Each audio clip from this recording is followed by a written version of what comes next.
semuanya, apa kabar? Hari ini gue mau spill the tea tentang cara kita Gen Z berkomunikasi. Nama gue Putri, let's get into it. Siapakah Gen Z? Jadi siapa sih sebenarnya Gen Z? Kita adalah generasi yang lahir sekitar tahun 1997 sampai 2012. Basically, kita ini generasi yang tumbuh bareng internet dan smartphone.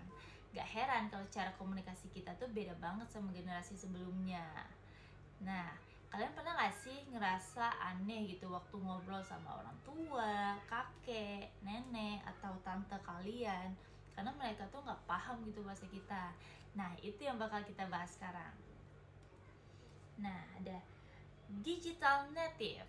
Nah, sebagai digital native, hidup kita basically gak bisa gitu lepas dari yang namanya teknologi. Gue sendiri nih ya bisa sambil nonton Netflix, scrolling TikTok, dan bales chat dalam waktu yang samaan. Multitasking mah udah jadi second nature kita. Tapi ini juga bikin attention span kita jadi lebih pendek. Nah, makanya itu kita butuh konten yang cepat, to the point, dan engaging. Makanya konten 15 detik di TikTok, Instagram itu lebih menarik sih buat kita daripada artikel yang panjang gitu. Jadi males bacanya. Nah, terus selanjutnya kita ada Gen Z Dictionary. Nah, sekarang kita bahas Gen Z Dictionary nih.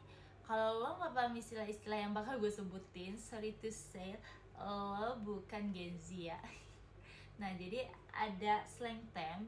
Nih, gue kasih tahu, ada yang pertama itu ghosting, jadi menghilang tanpa kabar, atau ada red flag, itu orang yang nggak baik, green flag itu orang yang baik.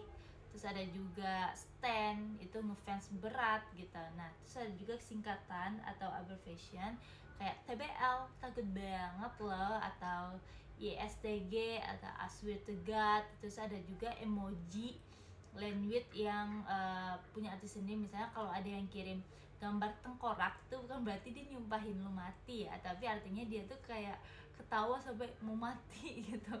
Kalian punya gak sih slang favorit apa nih? Mungkin kalau gue yang tengkorak-tengkorak gitu. Nah, terus ada juga tuh meme, itu bukan sekedar cuma lucu-lucuan ya, tapi literally bahasa itu bahasa Gen Z deh. Kita bisa connect sama Gen Z di luar negeri cuma lewat meme. Nah, kadang meme juga jadi cara kita untuk mengekspresikan kritikan sosial atau politik tanpa harus terlalu serius gitu. Nah, selanjutnya ada online versus offline. Nah, menariknya Gen Z itu punya kemampuan code switching gitu yang jago banget nih. Kita bisa with ease beralih dengan hormat, saya hendak menyampaikan di email ke dosen tuh kan. Terus habis itu detik berikutnya kita chat ke teman kita, woi bro, lu jadi nggak nih kita nongki gitu ke teman. Nah, gue sendiri sih sering banget ya ganti bahasa tergantung yang diajak ngobrol gitu. Nah, misalnya nih, kalau lagi sama dosen pasti tuh buku tuh tegap, terus bicaranya tuh formal banget. Nah, tapi kalau udah sama teman-teman, gue tuh udah langsung santai aja, udah banyak gestur tangan yang gue pakai atau enggak gue pakai slang kayak gitu. Terus ada juga ternyata sisi gelap Gen Z atau dark side. Karena kebanyakan komunikasi kita tuh tekstual gitu. Sering banget terjadi miskomunikasi.